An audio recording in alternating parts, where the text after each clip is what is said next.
आज मैं गंधर्वों के बारे में आपको बताने की पूरी कोशिश करूंगा कि धार्मिक ग्रंथों में और अन्य पुस्तकों में क्या क्या वर्णन दिया जाता है जिससे हम गंधर्वों को समझ सकते हैं, और बाद में आपको चित्ररथ गंधर्व के बारे में भी बताऊंगा। तो चलिए शुरू करते हैं कि गंधर्व आखिर हैं कौन और क्या है उनकी स्थिति। जो गंधर्व हैं वो वेदों में देवता के समतुल्य माने जाते हैं और ये स्वर्ग के रहस्यों और सत्यों का उद्घाटन किया करते हैं। ये सूर्य की अग्नि का प्रतीक भी इनको माना जाता है और वैदिक, जैन, बौद्ध धर्म ग्रंथों में जो है गंधर्वों और यक्षों को जो है माना गया है, उनको बताया गया है। गंधर्व जो होते हैं इनका अपना लोक होता है और पौराणिक साहित्य में गंधर्वों को एक देवताओं के तुल्य जाति के नाम से माना जाता है, मतलब उन्हें देवताओं के समीप का माना जाता है। गंधर्वों का जो है अंतरिक्ष में निवास समझा जाता है और देवताओं के लिए जो सोमरस प्रयुक्त किया जाता है वो जो है उनको लेप बनाते थे या उनको अर्पित करते थे। नारियों के प्रति उनका विशेष अनुराग था और उनके ऊपर ये जादू सा प्रभाव डाल सकते थे। अथर्ववेद में ही इनकी संख्या जो है 6333 बताई गई है। यानी अथर्ववेद जो ग्रंथ है उसमें जो पूरे गंधर्व है उन सब की संख्या 6333 मानी जाती है। सोमरस के अतिरिक्त उनका संबंध औषधियों से भी था। ये औषधि भी बनाते थे जिससे जो है रोग ठीक होते थे। ये देवताओं के गायक माने जाते थे, मतलब देवताओं के सामने गायन करना और उन्हें प्रसन्न करना ये उनका मूल कार्य था। और इसी कारण जो है ये इंद्र के अनुचर यानी कि सेवक थे। विष्णु पुराण के अनुसार ब्रह्मा जी के पुत्र थे और चूंकि वे माँ वाग देवी का पाठ करते हुए जन्मे थे तो इसलिए उनका नाम गंधर्व पड़ा था। यानी कि कहने का अर्थ ये है कि विष्णु पुराण के अनुसार कि ब्रह्मा जी के पुत्र इन्हें माना जाता है और माता सरस्वती जब जो बजा रही थी वीणा उसी दौरान इनका जन्म हो गया था, इसलिए इनको गंधर्व कहा जाता है। और विष्णु पुराण का ही उल्लेख है कि वे जो है कश्यप और उनकी पत्नी जो है अरिष्टा से जो है जन्मे थे, इनका जो जन्म हुआ था। और हरिवंश पुराण उन्हें ब्रह्मा की नाक से उत्पन्न होने का विवरण बताता है। गंधर्वों में का जो प्रधान है वो चित्ररथ है, उसको माना जाता है और उसकी पत्नियां जो हैं कई सारी अप्सराएं हैं। जो विष्णु पुराण में एक कथा आती है कि किस प्रकार गंधर्वों ने जो है पाताल के नागों से युद्ध कर उनका अनंत धन और नगर छीन लिया था और नागों की प्रार्थना पर भगवान विष्णु ने पुरुकुत्स के रूप में जन्म लेकर उनकी रक्षा करने का वचन दिया था। इस पर नागों ने अपनी भगिनी नर्मदा के साथ पाताल लोक जाकर गंधर्वों का पराभव किया था, यानी उन्हें हराया था। गंधर्व शब्द का प्रयोग पौराणिक जो है विभिन्न संदर्भ में हुआ है, जैसे यक्ष, राक्षस, पिशाच, सिद्ध, चारण, नाग, किन्नर, उनके साथ ही इनका नाम भी जोड़ा जाता है। क्योंकि गंधर्व गर्दभनादिन एवं गर्दभों के समान ही गंधर्वों में कामुकता का वर्णन बताया जाता है। यानी कि गधों के समान, जैसे गधों में अत्यधिक काम उत्तेजना होती है, उसके आधार पर जोड़ा गया, तो इनमें भी काम उत्तेजना अत्यधिक मानी जाती है। गंधर्वों के दूसरे नाम गातु और पुलम भी है। महाभारत में जो है गंधर्व नाम की एक ऐसी जाति का उल्लेख हुआ है जो पहाड़ों और जंगलों में रहती थी। ये हो सकता है उनके वंशज रहे हों स्वर्ग के गंधर्वों के। और गंधर्वों की रागबद्धता और संगीत जीवन की विविध कलाओं को परिपूर्ण करता था और संस्कृत साहित्य में ये बहुत ही ज्यादा देखने को मिलता है। अजंता के जो चित्रकारी है वहां पर भी गंधर्वों को जो है हवा में उड़ते हुए दिखाया गया है उन चित्रों में। इससे पता लगता है कि किस प्रकार के थे। और प्राचीन जनता का पूरा विश्वास भूतों, यक्षों और गंधर्वों में रहा था। ये एक महत्वपूर्ण जाति बहुत समय से मानी जाती थी।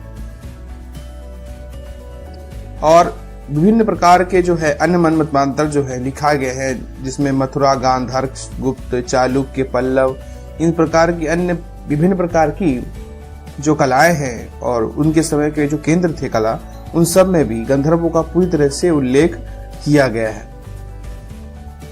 और इनमें भी जो है अलग अलग संस्कृत श्लोकों में इनका वर्णन मिलता है।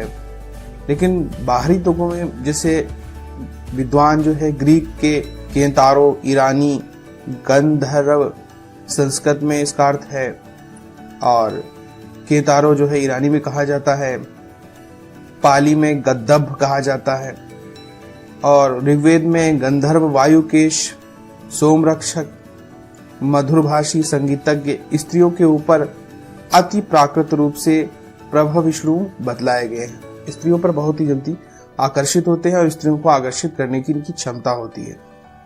और प्रकदेव पितरों के साथ इनकी जो है साधना का वर्णन पुराने समय में मिलता है। ये था इस प्रकार से इनका वर्णन। और जैसा कि हमारे 3 महत्वपूर्ण ग्रंथ भी हैं, रामायण, महाभारत और पुराण, इनमें गंधर्वों को देव गायक के रूप में मूलतः आप जान सकते हो, यानी कि ये गाने वाले हैं। जो स्वर्ग में देवताओं के लिए गाना बजाने वाले लोग होते हैं, उन्हें गंधर्व के नाम से जाना जाता है। जैन परंपरा जो है उसमें गंधर्वों को किंग पुरुष, महोरग और व्यतर लोक के देवों के रूप में वहां पर ये लोग इनको स्वीकार किया जाता है। और बौद्ध ग्रंथों में जो अवदान है उनमें जातकों में गंधर्वों को विविध रूप से दिखाया गया है। तो इस प्रकार से ये तो हो गई बात कि आखिर ये किस प्रकार से हैं और गंधर्व आखिर है कौन, और इनका भारतीय शास्त्र और पुस्तकें क्या वर्णन करती हैं। अब मैं आपको बताऊंगा चित्ररथ गंधर्व की छोटी सी कथा जो महाभारत में आई है। तो उसमें होता क्या है कि एक बार पांडव जो हैं वो कुंती के साथ पांचाल देश के लिए प्रस्थान कर गए। पांचाल देश जो जहां पर जो है पंचाल नरेश रहते थे और उनकी ही जो पुत्री थी वो द्रौपदी थी। तो वहां पर के लिए जब प्रस्थान किया तो मार्ग में गंगा के किनारे सोमाश्रयाण नाम का एक तीर्थ पड़ता था, मतलब एक तीर्थ स्थल था जिसका नाम सोमाश्रयाण था। रात्रि की वेला के समय वे वहां जा रहे थे, मतलब रात हो चुकी थी और वो वहां जा रहे थे। उस समय गंगा में गंधर्वराज अंगारपर्ण चित्ररथ जो थे वो अपनी पत्नी के साथ जल क्रीड़ा कर रहे थे, मतलब वो खिलौटी कर रहे थे या धरती पे उतरे हुए थे और पानी में खेल रहे थे आप अपनी पत्नी के साथ।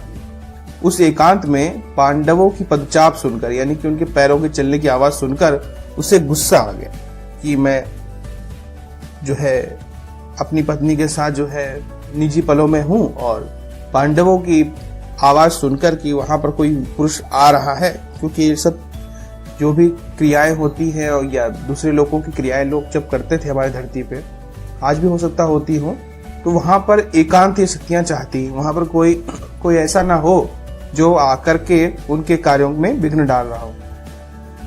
तो पांडवों में सबसे आगे हाथ में मशाल लिए अर्जुन थे और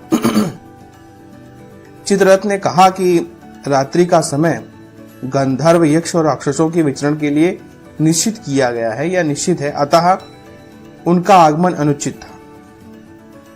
उसने अर्जुन पर प्रहार किया, यानी कहने का अर्थ यह है कि उससे गुस्सा आ गया चित्ररथ को और उसने जो है शक्ति प्रयोग अर्जुन पे किया। अर्जुन ने जो है उस पर आग्नेयास्त्र छोड़ दिया, क्योंकि अर्जुन बहुत ही बलवान और शक्तिशाली थे और उनके पास विभिन्न प्रकार की विद्याएं थी, तो उन्होंने उन पर आग्नेयास्त्र छोड़ दिया जिससे वो मूर्छित हो गया। चित्ररथ गंधर्व जो है मूर्छित हो गए और उनकी पत्नी जो थी कुंभीनसी ने युधिष्ठिर की शरण ग्रहण की। कुंभीनसी आ गई और युधिष्ठिर के पास जो है क्षमा याचना करने लगी। तो पांडवों ने चित्ररथ को छोड़ दिया इस प्रकार, और चित्ररथ ने जो है कृतज्ञता प्रदर्शन करते हुए, यानी कि उसने जब उसका जीवन बच गया तो उसने जो है एक चाक्षुषी विद्या होती है वो विद्या जो है सिखाई लोगों को। अब ये विद्या क्या थी? चाक्षुषी विद्या। ये इस विद्या के प्रभाव से जो है जिसे जिस रूप में देखने की इच्छा हो देखा जा सकता है, मतलब कोई भी हो उसे जिस रूप में देखना चाहते हो आप उस रूप में आप देख सकते हैं। और चित्ररथ ने प्रत्येक पांडव को गंधर्व लोक के 100 घोड़े प्रदान किए। तो इस प्रकार जो है चित्ररथ ने जो है अपने यहाँ के, क्योंकि वो भारतीय घोड़े नहीं थे, यहाँ कहिए इस धरती के घोड़े नहीं थे, वो अंतरिक्ष से घोड़े थे, तो वो हवा में उड़ सकने की क्षमता भी उनमें थी। इस प्रकार के 100 घोड़े उन्होंने प्रदान किए जो स्वेच्छा से आकार, प्रकार और रंग बदलने में समर्थ भी थे। वे घोड़े कभी भी स्मरण करने पर हवा में ही प्रकट हो सकते थे। इस प्रकार अर्जुन ने चित्ररथ को दिव्यास्त्र अग्नियास्त्र की विद्या प्रदान की। तो अर्जुन ने जिस बाण का प्रयोग करके चित्ररथ को बेहोश किया था, उसको वो विद्या जो है फिर अर्जुन ने चित्ररथ को सिखाई। इस प्रकार आपस में अदला बदली खूब सारी हुई। चित्ररथ का जो रथ था जिस पर वो बैठ के धरती पर आया था, वो उस युद्ध में खंडित हो गया था, यानी कि टूट गया था। अतः उसने अपना नाम चित्ररथ के स्थान पर दग्धरथ रख लिया। तो इस प्रकार ये कहानी का जो है विवरण हमें प्राप्त होता है। और इनकी साधनाएं बहुत सारी हैं, क्योंकि इनकी पत्नियों को आप अप्सराएं मान सकते हैं। गंधर्वों की पत्नियां ही अप्सराएं कहलाती हैं। और जो हम जिन अप्सराओं की साधना करते हैं, वे सब जो है वो कुंवारी रहती हैं। वो उन्हीं की श्रेणी में है, लेकिन कुंवारी रहती है। जैसे यक्षिणियों में भी बहुत सी यक्षिणियां कुंवारी होती हैं, जैसे कि कई यक्षिणियां जो वहाँ पत्नियां हैं उनकी, लेकिन कुछ ऐसी होती है जिनकी पूजन हम लोग करते हैं, सिद्ध करने का प्रयास करते हैं तंत्र में, वो सब कुंवारी मानी जाती हैं, वो सदैव कुंवारी ही रहती है। तो ये थी जानकारी गंधर्व के बारे में, गंधर्वों के बारे में। अगर आपको ये जानकारी पसंद आई हो तो लाइक करें, शेयर करें, सब्सक्राइब करें। आपका दिन मंगलमय हो। धन्यवाद।